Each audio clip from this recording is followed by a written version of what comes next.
Hello, I'm Julie. Welcome. This is about to be segment 3 of my live streams today.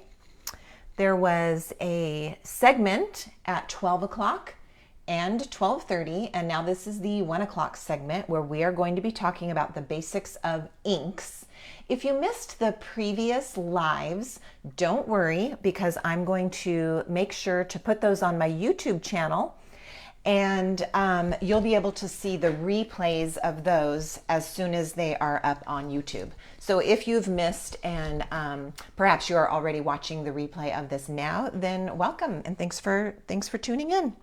All right, I want to mention a couple of quick things. I do have an online store where you can shop 24/7.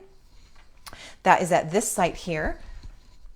And when you do go to that, I'm going to make an adjustment here. Hold on one second, guys.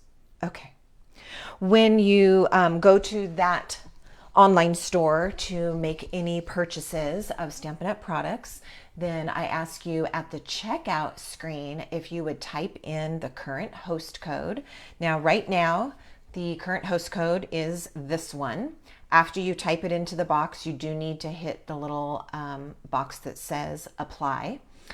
And if you are watching this after June 30th of 2023, which is when this code will expire, then you can always get a new and current host code by going to my regular website. This is my blog, my website, where you're going to find all kinds of information posted regularly, and that is stampwithjuliebaum.com. Now, I do want to invite you, even across the nation, if you are interested in stamping via Zoom on Thursday night, I will be doing a mystery stamping class at 5:30 Pacific time. We will be stamping for about 1 hour or less. In order to participate, all you do is contact me ahead of time so that I can provide the Zoom link.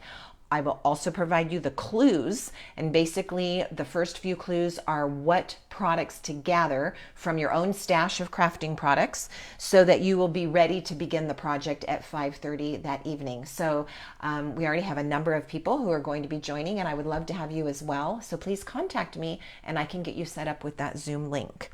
All right, here at our 1 o'clock segment, we are talking about the basics of ink. My purpose for these little mini segments today during the live streams is to just educate you in case you are new to stamping, new to crafting, or perhaps you've been around the stamping and creativity world for a while, but still you might learn a little something new. I hope to have a little nugget in here even for my veteran stampers.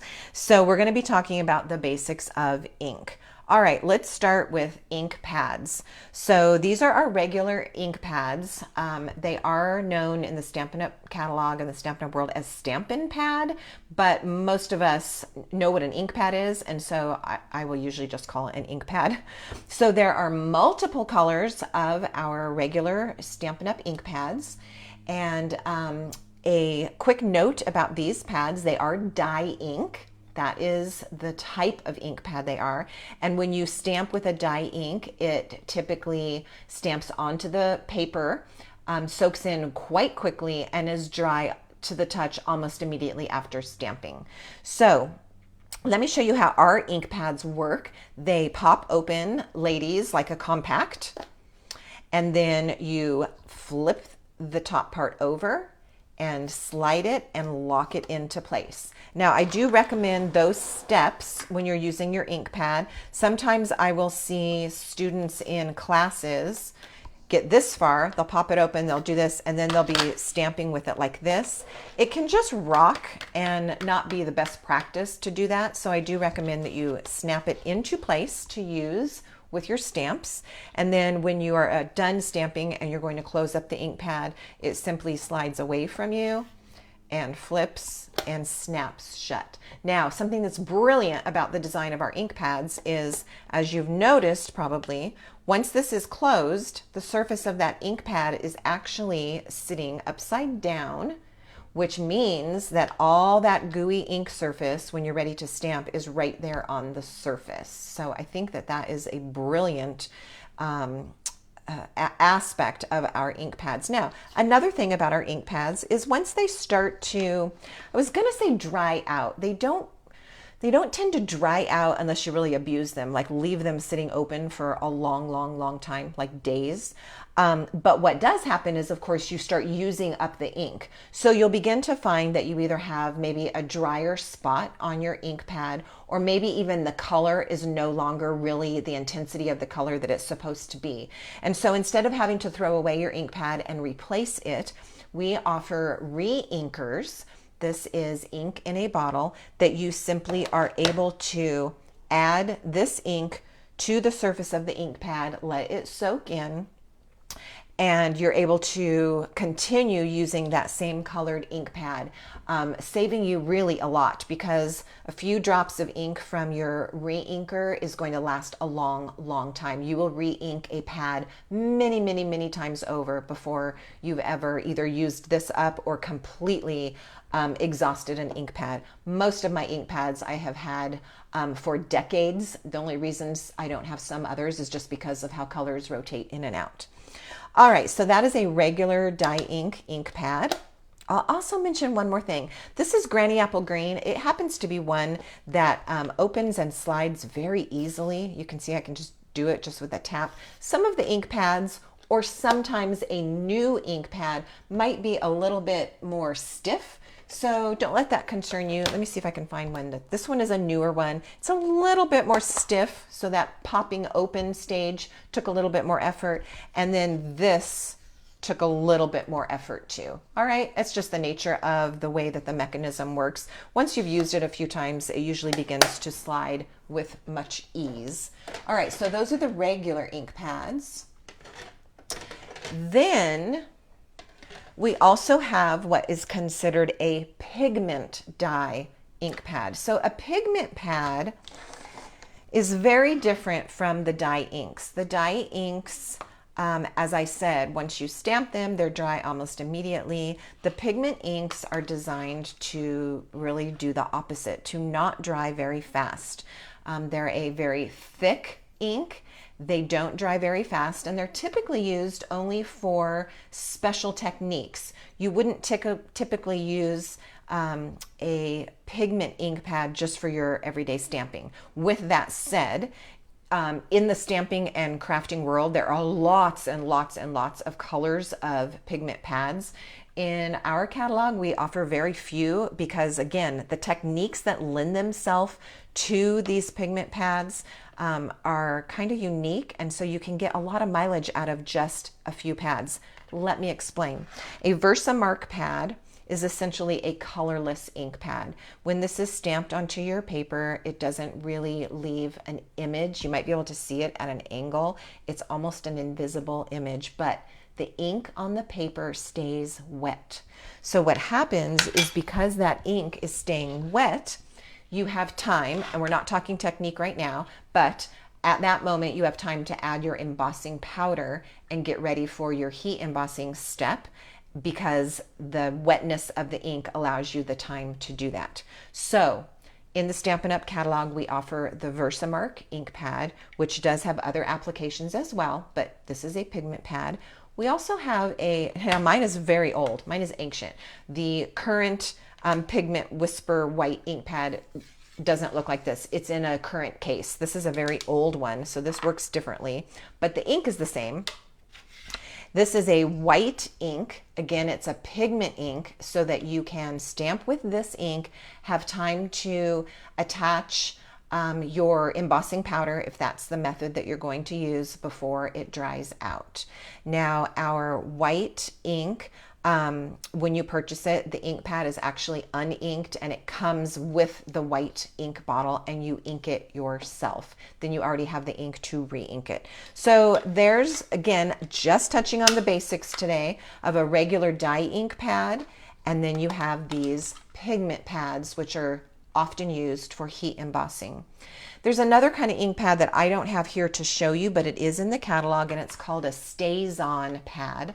A Stays-On pad is a, wait, I just did something quite confusing. Here are the pigment ink pads. We haven't talked about this one yet. A Stays-On ink pad is a black ink pad that is permanent, And I just don't have any use for a StazOn pad for the types of things you would use it for. I don't tend to craft that way, so I don't own one, but we do offer the StazOn permanent black ink pad. It would be used for things like stamping on a cellophane bag. If you just try to use a regular ink pad and stamp it on a cellophane bag, like to make a treat bag or a goodie bag, it's just going to wipe right off. Okay, it will not work. But if you wanted to use a black permanent ink to stamp some cute little images on a cellophane bag, a StazOn is what you would need. All right, now our regular black ink pad is the Memento Tuxedo Black ink pad. You won't find a dye ink in this style with black ink. This is our black ink pad.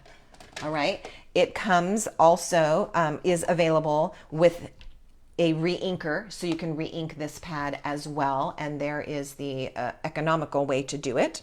The Memento Tuxedo Black ink pad is an ultimate black pad. This is a fantastic all around use black ink pad. It is a little bit more like a dye ink pad in that it isn't really gooey and juicy like a pigment pad, and it makes nice crisp black images. Also, the thing with our Memento pad is if you happen to be combining a stamped image with this, and then you're going to color with Stampin' Blends, the black ink will not bleed, which is really important. If you have a beautiful, crisp, stamped image, and then you're going to color, you don't want that black line bleeding. So there's the Memento ink pad. Favorite, great pad. This is the black pad that we use. All right, let's talk about some of the other inks, and that would include our markers. So we have a number of colors of Stampin' Right markers. These coordinate with the ink pad colors and our cardstock. And a Stampin' Right marker is ideal for your just everyday coloring. So on one end, there is a wider tip, like a brush marker. And on the other end is a very narrow tip, or like a fine tip or a bullet marker. So these would be your basic coloring markers. Also, you're able to use these markers on your stamps directly, especially onto your cling stamps if you're doing that technique. We're not talking about techniques right this second, but this would be the kind of marker that you would use if you were already familiar with the adding ink to your stamps by use of a marker. All right, that brings me to my very favorite coloring tool, which are our Stampin' Blend markers. So when we're talking about inks, I cannot not talk about the Stampin' Blends. So the Stampin' Blends are alcohol markers. And the reason that that's important is because the way that they work, when you are coloring with them, there's a natural process that as they're drying, that allows them to blend well with each other. So when you're using the Stampin' Blends, you can start and stop your coloring, and you're not going to have that weird line that shows where you started and stopped. It naturally blends together, and it kind of has an effect of just seamlessly blending. The other thing is you can blend colors. Now, what you see in front of you are two markers. These are both Granny Apple Green, but when you buy your Stampin' Blends, they come in a set of two. One is a light version of that color, and one is a dark version of that same color. So you're able to do your coloring and your shadows, or your coloring with the darker color, and then use the lighter one to get some highlights, some beautiful blending and shadowing effects. The Stampin' Blends have two ends as well, a fatter or a brush marker end, and then they also have a fine or a bullet end. You can hear the caps snapping on and off as I put them on.